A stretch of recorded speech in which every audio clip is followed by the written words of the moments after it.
nation under God, it's plain to see. We're showing the whole world what a country should be. United we stand in America, hand in hand in America. Together as one in a land that we love. United we stand in America. Good morning, everyone out there. Welcome to Changing Times. It is Wednesday, October the 29th. It is raining outside and going to be another cool fall day. So we are live at the Axe Media Group headquarters in Springfield, Missouri, and I am Lynn Morris. And I'm Dr. Mary Byrne. Yes, you are. And this is show number 258. And we've been blessed 258 times now. And so we appreciate our audience. And if you enjoy this show, be sure and share that with your friends and neighbors. So today we've got a great show lined up. A friend of ours, both Dr. Mary Byrne and I have known this gentleman for a long time. He is U.S. Congressman Eric Burlison. So, Eric, welcome to our show. It's great to be on, and it's been great getting to know you, both of you, over the last few years, and being in the trenches, fighting the swamp with both of you. So it's an honor to join you. Yeah, I think you were Mary's state rep. Mm-hmm. Yeah, and for me, you and I sat on the front row. I served with you 8 years. Yeah. Well, 6 years. I think you were one term ahead of me, maybe. But then you served 4 years in the Missouri State Senate. Mm-hmm. And so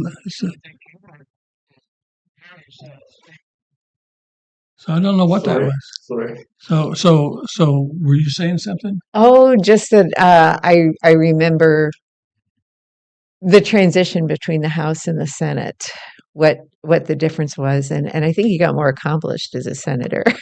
Oh, well, honestly, I think as a House member, I might have, because as a House member, I passed constitutional carry, I passed stand your ground law, Castle Doctrine, I repealed the helmet mandate, deregulated the billboard industry, deregulated the household good mover industry, ended the licensure on hearing aid salesmen.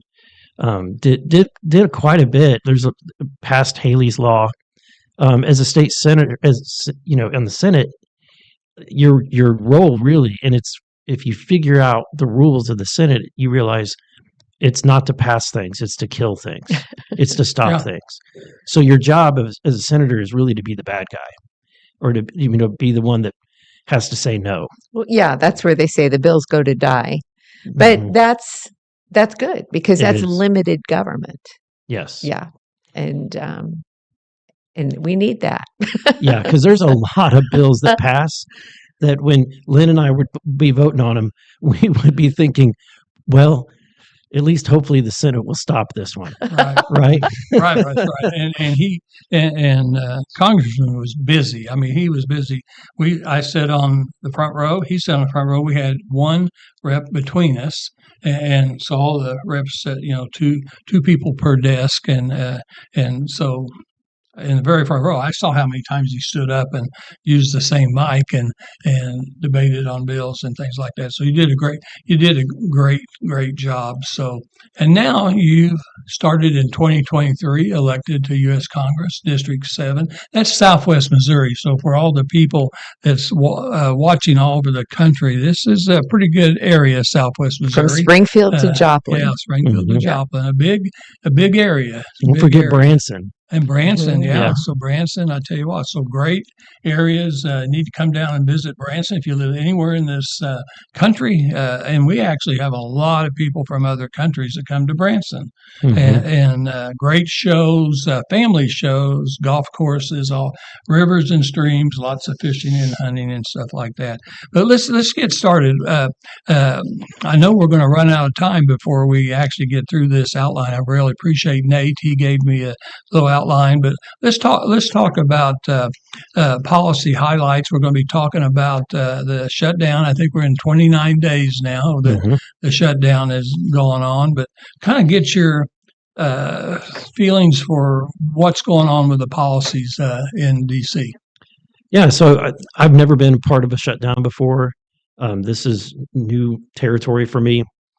The leading up into this, I think we had a fantastic year at the Republican Party and Donald Trump, and it really just passing so many amazing things, all mostly in the one big beautiful bill.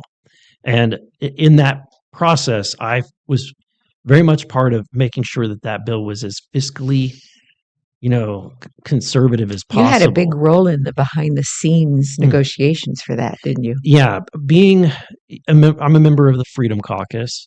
We often get beat up by the press. The mainstream media hates us. The left hates us.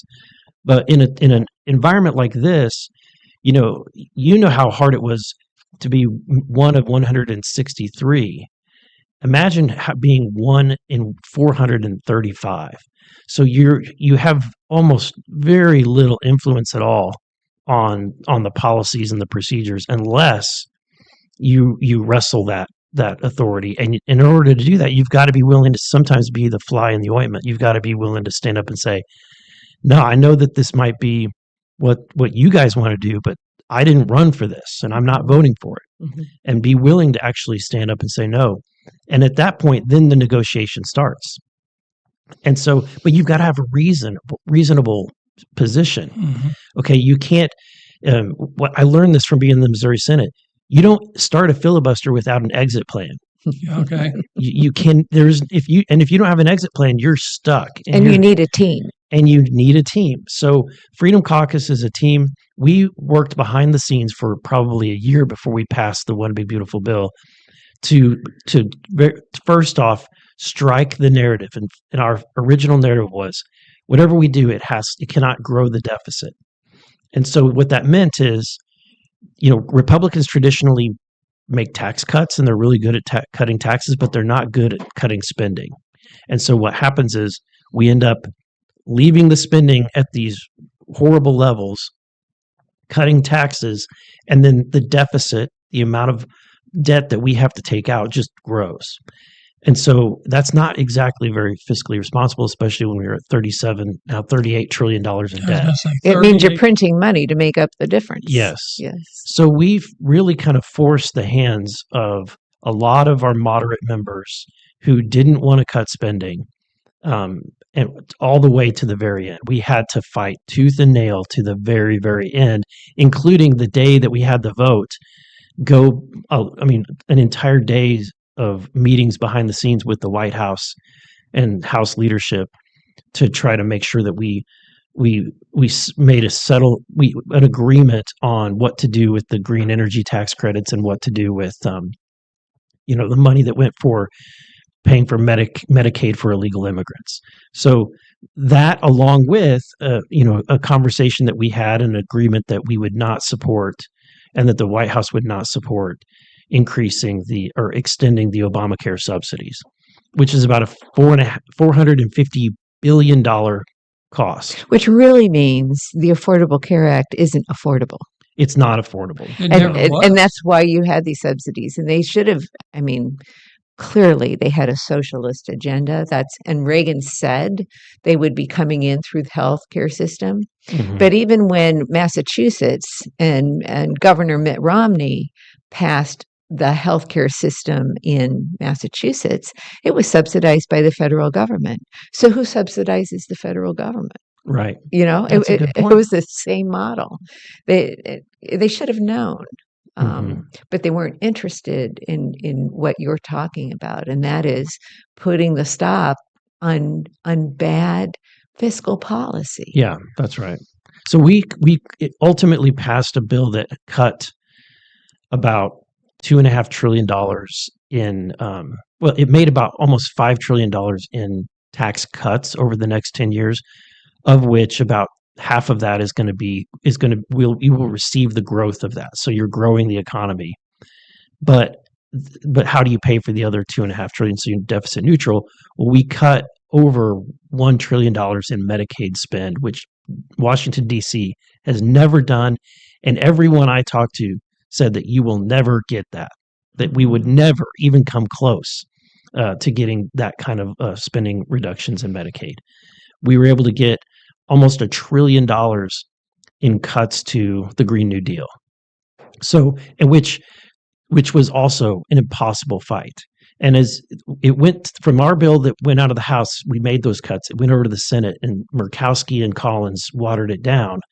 And so it came back to us. And the irony, this is kind of inside baseball, but the irony is that as conservatives, we said, if you're going to leave anything intact in the Green New Deal, leave the things that actually benefit like the middle class person, things like the residential solar stuff, because residential solar, while it's still government funded things, the way I would put it is it's the least offensive, because at least you're letting an individual break free from a monopoly utility company. Right. And so, but the worst thing that you can do, and the same thing, I would say the same thing about the electric vehicle tax credit. At least the common citizen has access to these kind of things.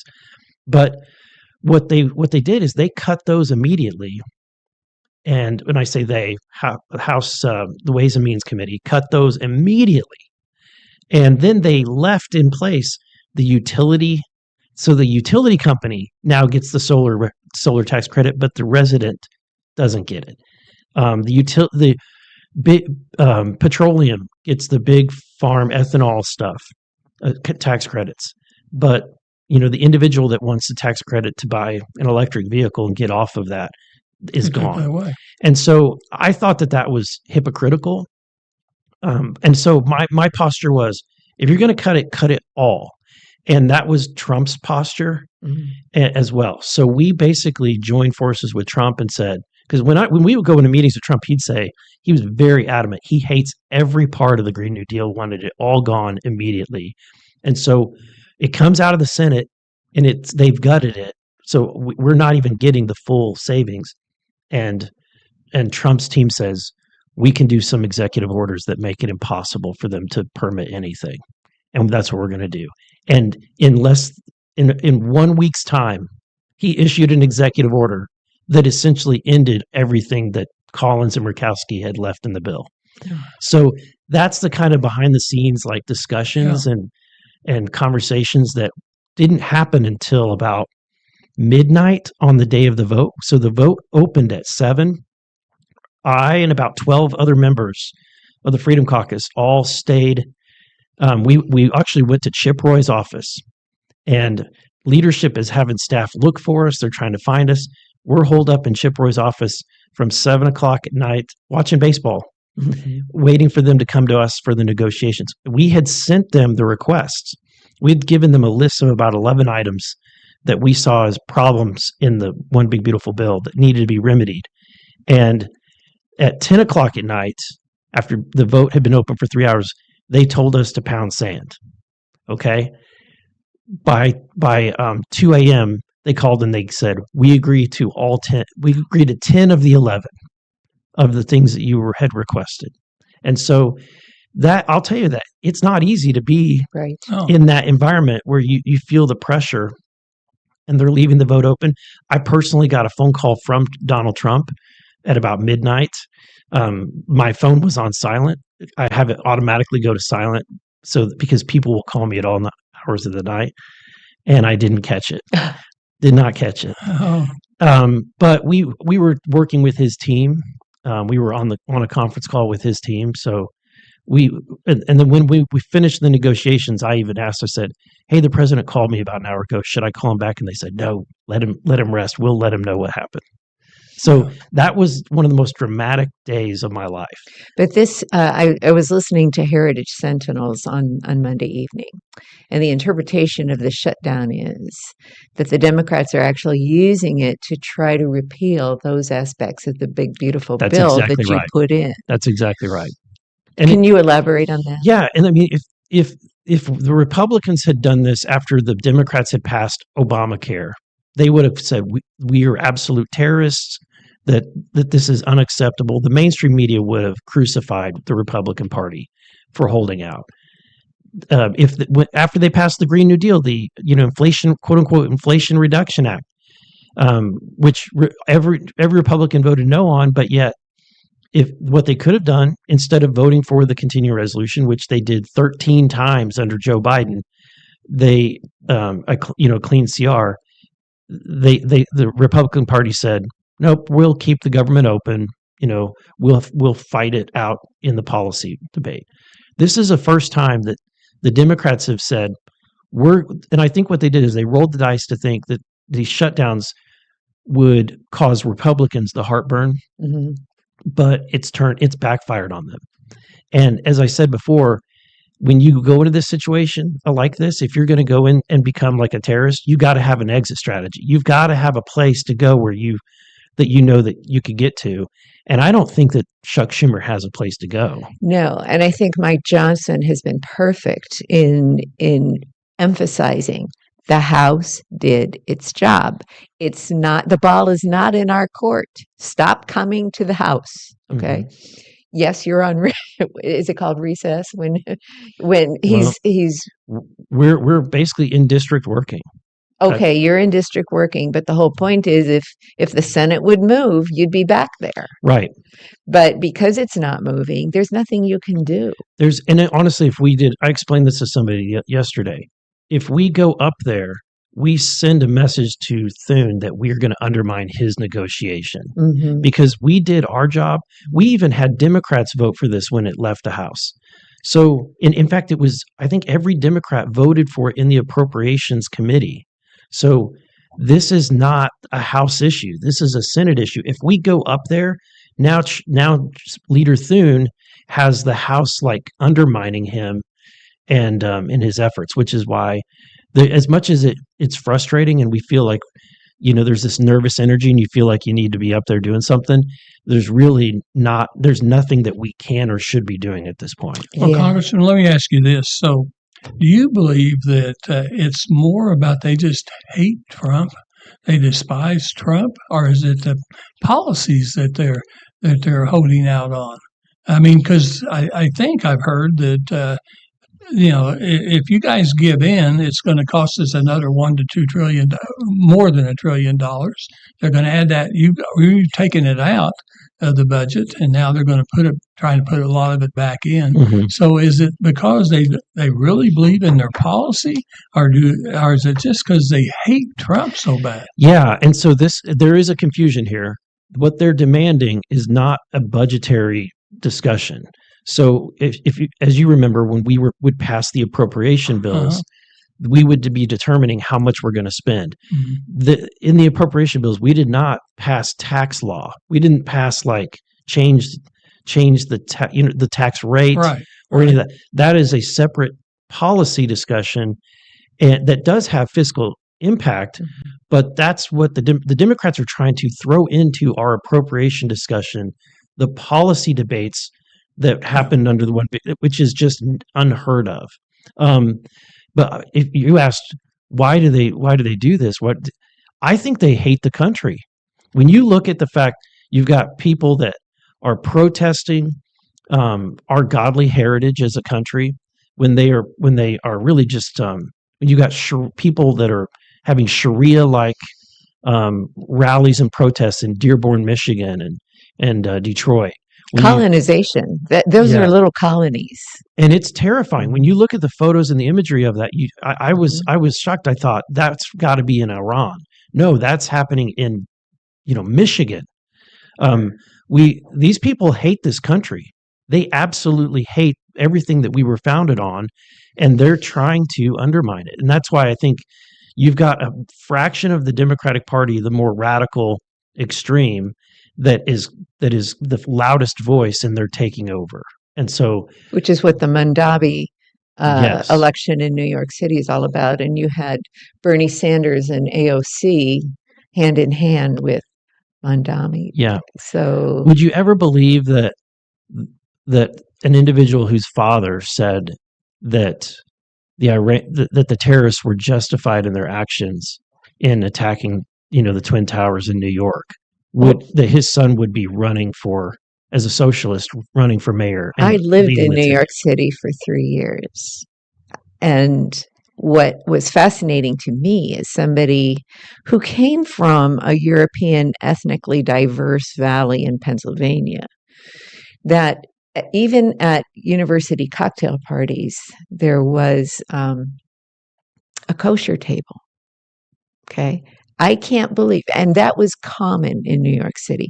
I can't believe Mondami is in the lead in that kind of environment. There's something going on.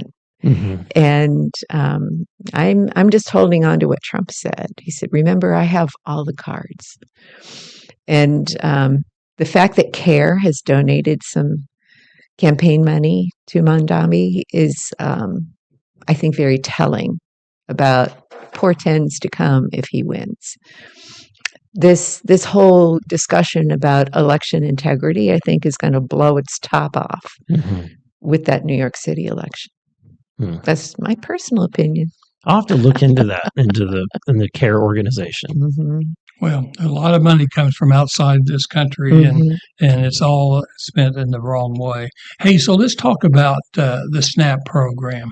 That's something that's creating a lot of interest right now, and I've always kind of been involved in that. I'm on the OCAC board, and their money is frozen, and so I looked at a little bit of research, and it said 1 out of 8 Americans in this country is using the SNAP program. And I think on November the 1st, that's coming right up. Yep, Saturday. The money runs out. So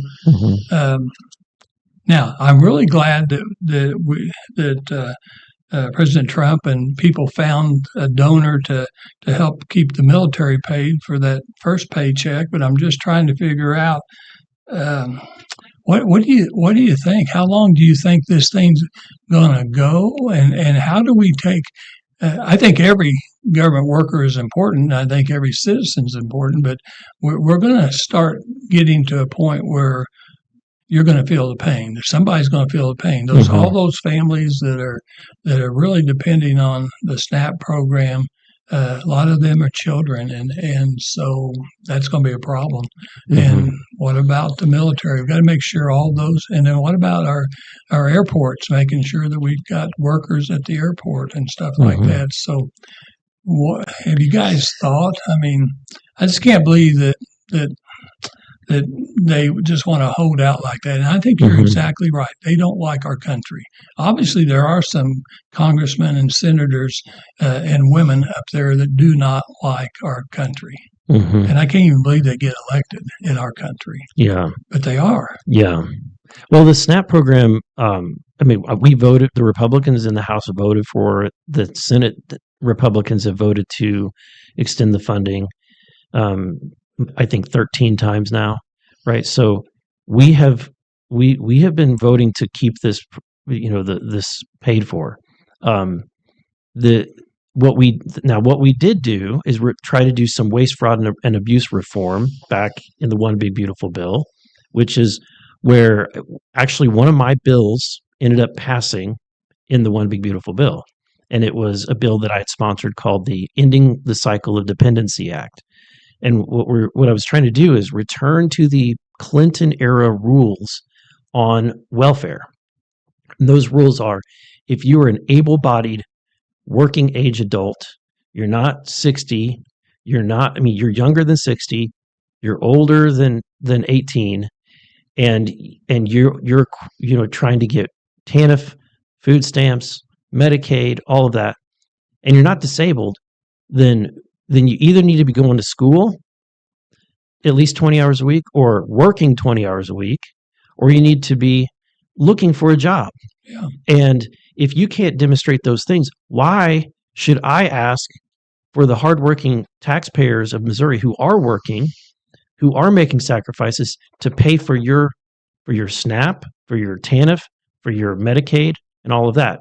The truth is, though, that population is the population that we need out there working to support the people who cannot work, the disabled, right. The pregnant moms, the children who, and the age blind and disabled populations.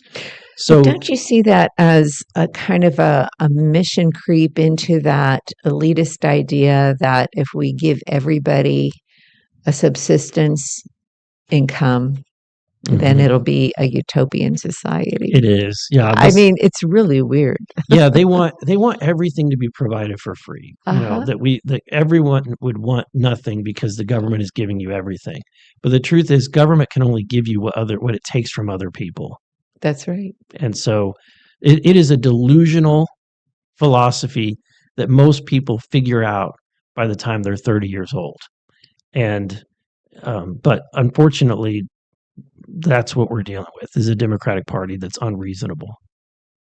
Well, I tell you what, so let's shift gears a little bit. I don't think we have a solution yet on what's going to happen on this shutdown, but I do think it's hurting our country, but I don't think it's your fault. And unfortunately, the other side, I guess, doesn't think it's their fault. I don't get it. I honestly don't get it. I know you guys are in the right, but let's talk a little bit about oversight. That was one of the things that just talk to us about some of the things that you've been involved in the Mhm. oversight. Yeah, so in the House, in the Missouri legislature, there is no committee that's like oversight. And it is really, honestly, the funnest committee I've ever been on. It is really fun. I mean, I'm on transportation and infrastructure as well, and that's a nuts and bolts kind of thing. And it's really good and important things for the district. So focused on I-44 expansion, Right. focused on Table Rock Lake, focused on our railroads and all that kind of stuff. But oversight has been, every topic is truly fascinating. I've been a part of within the first 3 months, I was in the basement of the Treasury reading suspicious activity reports from banks about the Biden family. Okay. I mean, that was surreal, very surreal. Then I've been in an interview, a deposition with Hunter Biden and many other prominent individuals in our investigations. I've been on the Doge task force, been able to have, been in meetings with Elon and his team and the Doge team. I'm the chair of a subcommittee for energy, economic growth, and regulatory reform, which is kind of the catch-all committee for oversight, and it's typically the committee that all the chairmen have chaired this subcommittee. So Jamie Comer chaired this committee, Jason Chaffetz did, Trey Gowdy. So it's kind of a committee that A stepping stone. yeah, if you will. But I don't have any aspirations. I just let God kind of pave the way. But it is a wonderful committee because I have so much flexibility. And what I'm focused on is manufacturing and getting, returning America to being the greatest manufacturing country in the world. And there's a lot of exciting things that I've seen that really give me so much hope. And I'll tell you, I thought I was pretty bleak going into this. But now I think that where we were leaving Joe Biden was a very bleak moment. And this is an inflection point. And I think that we can come out of this and emerge as the top nation in the world again. The really fascinating stuff, I'm on the Secrets Disclosure Task Force, which is led by Anna Paulina Luna. And we have been working with Tulsi Gabbard and with the FBI to release historical documents on the JFK assassination, the MLK assassination. It's been about a year, hasn't it? Yeah, and the number of documents and the type of documents that have come forward recently, I don't think the press has covered. I don't think the average American knows everything that was just, within since 2018, really. There's been this slow trickle, and now when Trump came back in, it's accelerated because Trump in his first term ordered the release. Then when he came back, he ordered the release. These documents changed the narrative completely about Lee Harvey Oswald. And I was a skeptic. I'm always a skeptic. I kind of just thought, well, it's probably, that's conspiracy theory. That's a great fiction movie that Oliver Stone made, but that's not. No, you look at some of these CIA documents that have been released. They make the CIA look really bad. really bad, and their connections with Oswald and the things that they lie. There were multiple directors of the CIA that lied about their connections with Lee Harvey Oswald, and the question is why. So I think what it's leading to is that we're going to have, if the American public truly care about getting to the bottom of this, we need to have the FBI investigate what that historical CIA agency was doing. I hope that I hope that happens because I think a lot of us know, and all of us should know, that we've had a lot of things hidden from us. I mean, the average citizen has no clue what's going on, and unless we have people like you that's going to tell us the truth, and we got to do those investigations. Hopefully that will continue. Hey, so we know that you've got another meeting to go to, but I want to kind of make sure that people understand too. How they can get a hold of you. You've got a podcast, so let's just talk real quick about your podcast. Yeah, it's called Fresh Freedom. It started as I kind of led the effort myself and a group of freshman members of Congress that were kind of the freedom focused members, the most conservative. And so, and I still have those members kind of bounce in and out, but it's a podcast that I do out of DC, and it's a great way to communicate and kind of share ideas and bring in some heavy hitters and thinkers on the show. So we have it on Apple Podcasts, Spotify, everywhere. So how do they find it? Yeah, on any of the platforms that you look to listen to a podcast, it's under the title Fresh Freedom. Fresh Freedom, okay. And then also, I know you've got a weekly newsletter that you put out. And so, how do people get hold of that newsletter? Yeah, if you go to my official website, Burlison.gov. I'll have to look house.burlison.gov. Yeah. Then you can register for the newsletter. It is what I try to do is make a newsletter that is not just this big, long, lengthy document that no one will read. We try to have blurbs and video clips throughout the document, throughout the email. And I everywhere I go, I get so many compliments about that newsletter. So how do they find that? How do they sign up? So go to the website, my official website, and then there's a link there to sign up. Okay. All right. Well, we'll make sure we post that on our next show. That way we'll kind of let people know that, because I think those things are important. Last words. What would you like to leave today before you head to the next meeting? What would you like for people to know? I think that we are really at a moment in history. I think God has given us a reprieve, like at least for us to catch our breath. I make no pretense that we are not going to go back into dark times. I think the Bible predicts that we are to face dark times. But I do think that this is a very unique, special moment that God has given us, and a lot is happening. And I think that the amount of spiritual warfare that's occurring cannot be. I mean, it's always stayed below the surface. Now it feels like it's just coming to the forefront again. And so these are important times. And what I would tell people is, look, in America, our system of government doesn't work if you're not involved. And you can't sit on the sidelines and expect that this country is going to get any better if you are just voting every 2 years. You have to be involved. You two are great examples of that. Lynn, before you ran, you were very involved, and Mary, you were probably the most active constituent that I have. Well, my philosophy is, if you're not engaged, you're a victim. Yes. Right? Someone else is going to have that power, and you have to voice your position. And my compass is the scriptures. What did God intend for his people as they were exiting Egypt and entering his promised land? He gives you the blueprint for a government structure. Yes. And the whole and my perspective in education, there's I think it's Exodus 18. It's 18 to 23 is where he describes the blueprint for his system of government, which is checks and balances, right? But it says educate everyone in the law. That's how you are self-governing. That's what public schools are for. Yeah. It was not workforce development. It Right. was to teach people how to govern themselves and engage in government.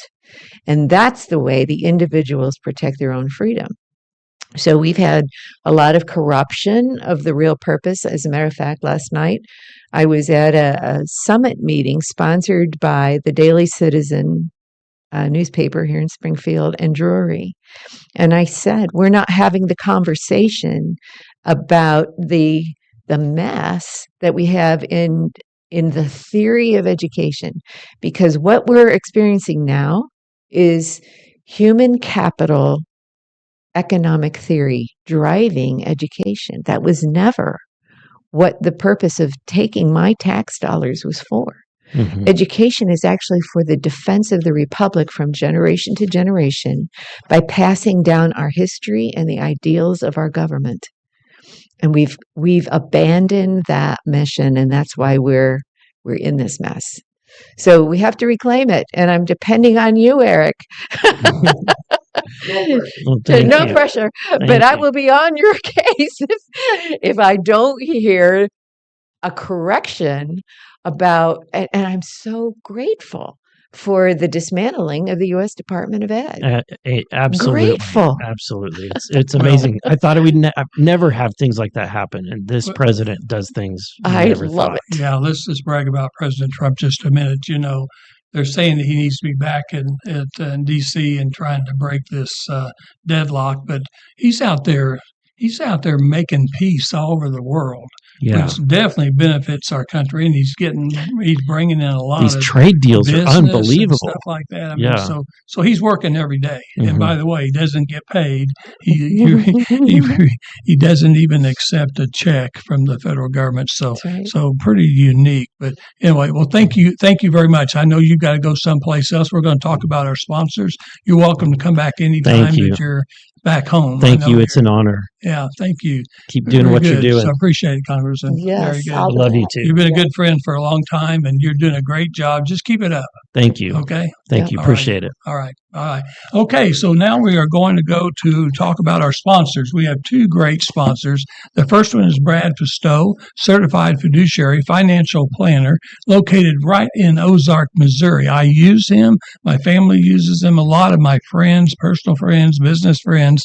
He is one of the best in the United States, not in just Missouri, but all over the country. He contributes to USA Today, Wall Street, all kinds of publications. He speaks all over the country. He's got two number one best-selling books on retirement planning. The first one is Safe Money Matters. The second one is Bulletproof. Both of them you can get free. All you have to do is call 417-581-9222. 417-581-9222. Lisa will answer the phone. They'll send you a packet. He's licensed, I think, in 22 states. That's not every state, but he has associates and friends in all 50 states, and he's willing to help you, and he doesn't charge for a consultation. So the new business that they just changed their name is Ozarks Retirement Group. And that's in Ozark, Missouri, and I highly, highly recommend him. Okay, our next sponsor is Springfield Nissan, Springfield Kia, and they're located in Springfield, Missouri. They sell cars probably from 8 or 9, 10 states, and so a lot of people come. They're one of the oldest dealerships in the Springfield area, 45 years, no, 45, sorry, 45, I'm jumping it up a little bit. So 45 years plus, and that's a long time for a dealership. And they have new cars on South Campbell on one side, and they have used cars on the other side. And so they have very good quality used cars.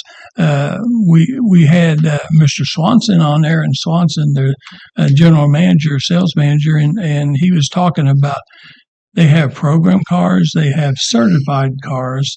There's a real difference between a certified car and just a regular used car. So they do a lot of leasing. And right now they still have a lot of 25s left. I just bought on Labor Day a 25 Kia Sorento. I saw that in the parking I lot. got a great price on that Mhm. car. I got 4 years interest free. Right now, some of their models, they're not making a 26. It's kind of interesting. They skip a year. And so these 25s are brand new and they're really giving good deals right now. So you need to go talk to those two people. We really, really appreciate our dealers. So, Mary, we've got about 5 minutes left. What's going on with you and Jefferson City and stuff like that? You know, they say that the summer is when bills are passed. And that's when you draft the bills that you want your bill sponsors to carry and to file in December. But to promote success for your sponsor to successfully carry the bill, you have to build your coalition of supporters, right? Mhm. So that's what I'm doing right now. There's a number of bills that the chair of the Joint Committee on Education will carry, but part of my job is to monitor education, to recommend bills that need to be passed so that issues can be addressed. Of course, it's much like Congressman Burlison. They're in their districts, they're listening to constituents, they're in this breakneck pace of going to event after event to be present and to show that they are listening, that sort of thing, which means they need staff, and that's who I am. They need staff to do that behind the scenes monitoring and communication with support groups. So I would look forward to some, I would say, major or at least bills that are going to start the conversation about major renovations in education in this state. Well, that's very good. And I'm hoping that we get a lot of